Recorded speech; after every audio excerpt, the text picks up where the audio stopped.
You again. I hope कि आप सभी अच्छे होंगे और आपने अपने लास्ट टॉपिक को रिवाइज कर लिया होगा। आज हम कंटिन्यू करने वाले हैं एसेक्सुअल रिप्रोडक्शन। ठीक है, लास्ट क्लास में हमने बात की थी artificial methods of vegetative propagation. Vegetative propagation के पार्ट को हमने फिनिश कर लिया था। आज हम कंटिन्यू करेंगे एसेक्सुअल रिप्रोडक्शन का सेकंड पार्ट, जिसका नाम है बडिंग। ठीक है, बात करते हैं yeast is an organism that contains a single cell. It is a fungi not a plant. अब बडिंग की बात कर रहे हैं तो बडिंग के अंदर सबसे पहले हम बात करते हैं यीस्ट की। यीस्ट क्या है? एक प्लांट नहीं है, ये क्या है? एक ऑर्गेनिज्म है। ठीक है, तो ये किससे मिलके बना होता है? सिंगल सेल से। किससे मिलके? सिंगल सेल से। आपको इधर डायग्राम दिख रहा होगा, उस डायग्राम में आप सभी देखिए कि क्या है, वो सिंगल सेल से मिलके बना हुआ है। ठीक है, it can propagate every few hours if the proper amount of nutrients are available to it. अब प्रोपेगेट, प्रोपेगेट का मतलब मैंने आपको लास्ट क्लास में प्रोपिग्यूल बताया था। प्रोपिग्यूल का मतलब एक पार्ट, कोई भी प्लांट का पार्ट। इसी तरीके से यहाँ पर प्रोपेगेशन, एक मैंने आपको बताया था प्रोपेगेशन। ठीक है, किसी भी पार्ट से नया प्लांट ग्रो होता है, उसी को बोलते हैं प्रोपेगेशन। तो यहाँ पर प्रोपेगेट का मतलब भी क्या है? प्रोपेगेशन की every few hours if the proper amount of nutrients. अब जो यीस्ट है, अगर यीस्ट को प्रॉपर अमाउंट ऑफ न्यूट्रिएंट्स मिलता रहे, ठीक है, जो भी उसको चाहिए, वाटर, मिनरल, एयर, ये सारी चीजें अगर उसको मिलती रहे, तो वो क्या कर सकता है? एवरी फ्यू आवर्स, हर कुछ घंटे में क्या कर सकता है? प्रोपेगेशन। प्रोपेगेशन मतलब अपनी नया रिप्रोडक्शन कर सकता है। ठीक है, कोई अपने जैसा नया प्रोडक्शन कर सकता है एवरी फ्यू आवर्स, अगर उसको सही तरीके से न्यूट्रिएंट्स मिलते रहे। Next point, as the yeast find favorable conditions, a small bulb-like projection produces from the yeast called bud। अब जो यीस्ट है, अगर वो फेवरेबल कंडीशन, मतलब जो भी उसकी कंडीशन होती होगी, चाहे वो वाटर हो, मिनरल्स हो, ये सारी चीजें अगर उसको मिल जाती हैं, तो क्या होता है? a small bulb-like projection produces from the yeast called bulb। अब उसके अंदर से क्या निकला आता है? एक स्मॉल बल्ब लाइक स्ट्रक्चर। ठीक है, जिसका नाम होता है बड। क्या बोलते हैं उसको? बड। लेकिन वो होता किसकी तरह है? Small bulb like projection. ठीक है, आपको उधर फिगर में दिख रहा होगा कि क्या है वो, एक आपको साइड में ट्यूब सी निकली हुई दिख रही होगी कि स्मॉल आपको सेल दिख रहा है, लेकिन सेल के अंदर एक छोटा सा पार्ट निकला हुआ दिख रहा है आपको, वो क्या है? Bulb like projection. इसी तरीके से आप, अगर आपको वहां पर नहीं दिखाई दे रहा, तो हम ब्लैक बोर्ड में देखते हैं, यहां पर भी आपको दिख रहा होगा, ये हमारा सेल। ठीक है, सेल के अंदर से क्या है? सिंगल सेल है। यीस्ट क्या है? हमारा सिंगल सेल। तो यहाँ पर क्या है? आपको शेप दिख रही होगी, इसकी शेप चेंज होकर हल्का आगे से मुंह सा निकला है। ठीक है, जिसका नाम है बल्ब लाइक प्रोजेक्शन। तो इसी को क्या बोलते हैं? बड बोलते हैं। क्या बोलते हैं? बड। नेक्स्ट पॉइंट पे चलते हैं। The bud grows gradually and then gets detached from the parent yeast. अब जो ये बड होता है, ठीक है, ये जो निकली हुई ट्यूब सी है, ये क्या है? ग्रो हो जाती है। तो क्या होता है? ये डिटैच फ्रॉम पेरेंट यीस्ट। जो इसका यीस्ट होता है, जिसके अंदर अभी ये है, इससे क्या हो जाती है? डिटैच। डिटैच का मींस अलग होना। ठीक है, क्या हो जाती है? अलग। अब आपको नीचे फिगर में दिख रहा होगा कि वहां पर क्या है? आपकी नीचे वाली जो ट्यूब है, वो क्या है? सेपरेट होके न्यू ट्यूब बन गई। ठीक है, इसी तरीके से आपको ब्लैक बोर्ड पे भी दिखा रहा हूं। यहाँ पर क्या है? आपको सेल दिखाई दे रहा है, सेल के अंदर जो बाहर की ट्यूब है, वो क्या है? ग्रो हो गई। ग्रो होने के बाद हमने क्या कर दिया उसको? वहीं से अपने आप वो क्या हो गई? डिटैच हो गई। डिटैच होने के बाद क्या हो गया? नया सेल हमारा ग्रो हो गया। उसके बाद क्या है? इसी तरीके से प्रोडक्शन हमारा चलता रहता है, जो हमारा यीस्ट है वो प्रोड्यूस करता रहता है। Next point, the bud grows gradually and then detach from the parent yeast. This new cell then grows, measures and produces more cell. इसी तरीके से अब ये जो नया सेल बन गया, ये वाला सेल था, इसमें से अलग होकर एक नया सेल बन गया।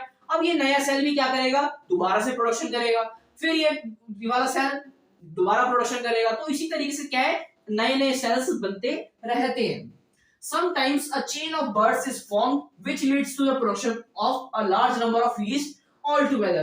कभी कभार क्या होता है? ये चेन ऑफ बर्ड्स बनती रहती है, बन जाती है, जिसकी वजह से क्या होता है? Production of large number of yeast all together.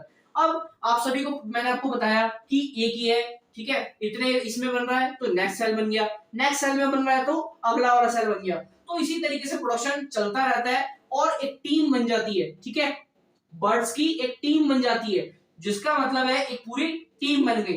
तो ये था हमारा बडिंग। इसके थ्रू क्या होता है? हमारा प्रोडक्शन, जो हमारा रिप्रोडक्शन है वो होता है।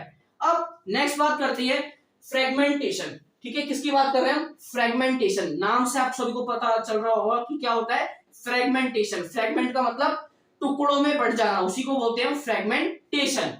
Algae like Spirogyria generally reproduce by the process of fragmentation in which they divide themselves into multiple parts। अब इसके अंदर हम किसकी बात करेंगे? एल्गी। ठीक है, एल्गी क्या होता है? एक बैक्टीरिया होता है, ये प्लांट्स नहीं होता।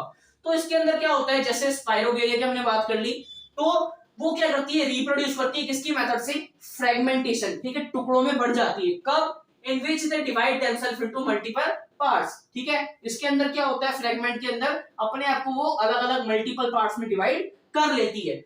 As soon as the algae find enough water and nutrients, it fragments and grows into new individual। जिस तरीके से क्या होता है, एल्गी को अपना जो, इसमें भी सेम कंडीशन है, अगर उसको फेवरेबल कंडीशन मिल जाता है, वाटर न्यूट्रिएंट्स मिल जाते हैं, तो वो क्या होती है? फ्रेगमेंट्स मतलब टुकड़ों में बढ़ जाती है और नया इंडिविजुअल बन जाती है। आपको यहाँ पे फिगर में दिख रहा होगा जिस तरीके से हमारे को ये हमारे जो क्या है एल्गी, ये एल्गी क्या है? फ्रेगमेंट में बढ़ रही है। ठीक है, अगर इसको न्यूट्रिएंट्स वगैरह, वाटर वगैरह सारी चीजें मिल रही है। Next, this process continues and algae multiply quickly in a short period of time. इसी तरीके से ये प्रोसेस चलता रहता है और हमारी जो एल्गी है वो मल्टीप्लाई होती रहती है। शॉर्ट पीरियड ऑफ टाइम में बहुत सारे एल्गी हमारी डेवलप हो जाती है। ये था हमारा फ्रेगमेंटेशन, एसेक्सुअल रिप्रोडक्शन का थर्ड पार्ट। अब कंटिन्यू करते हैं last and spore formation. Some plants contain spores that float in the air and cause asexual reproduction। अब बहुत सारे प्लांट्स ऐसे होते हैं जिनके अंदर क्या होते हैं? स्पोर्स। ठीक है, जो क्या करते हैं? एयर में फ्लोट करते रहते हैं और इसी की वजह से क्या होता है? हमारा एसेक्सुअल रिप्रोडक्शन होता है। आपको फिगर में ये प्लांट दिख रहा होगा। ठीक है, इसके अंदर क्या है कि आपको प्लांट अभी दिख रहा है, जब क्या हुआ इसके अंदर हमारे ऊपर आपको छोटे छोटे ब्लैक ब्लैक डॉट्स दिख रहे होंगे, वो क्या है? इसके स्पोर्स। क्या है? स्पोर्स।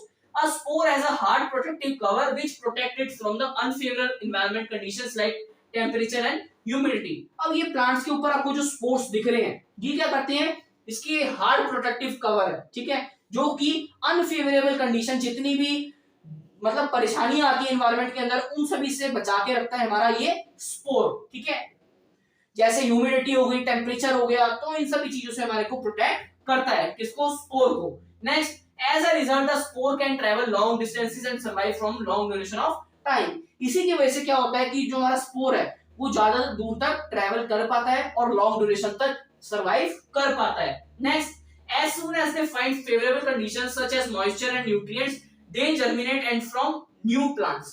अब जिस तरीके से क्या होता है, इसी में सेम चीज है, अगर उनको अपना फेवरेबल कंडीशन मिल जाता है तो क्या करते हैं? जैसे मॉइस्चर हो गया, न्यूट्रिएंट्स हो गया, अगर उनको मिल गया तो वो जर्मिनेट करना मतलब अपने आप को रिप्रोड्यूस करना स्टार्ट कर देते हैं। ठीक है, आपको ये स्पोर्स दिख रहे होंगे डॉट डॉट, तो ये क्या होते हैं? ट्रैवल करते हैं और कहीं पर भी जाके अगर जहां गिर जाते हैं वहीं पर क्या करते हैं? जहां इनको अपना एटमॉस्फेरिक टेम्परेचर जो भी इनको चाहिए होता है कंडीशन वो सेटिस्फाई हो जाती है, तो ये रिप्रोड्यूस करना स्टार्ट कर देते हैं। Example, moss and ferns propagate in this way. ठीक है, एग्जाम्पल दे रखा है मॉस और फर्न, वो भी इसी तरीके से क्या करते हैं? प्रोपिगेशन करते हैं। ये डायग्राम आपको समझ आ गया।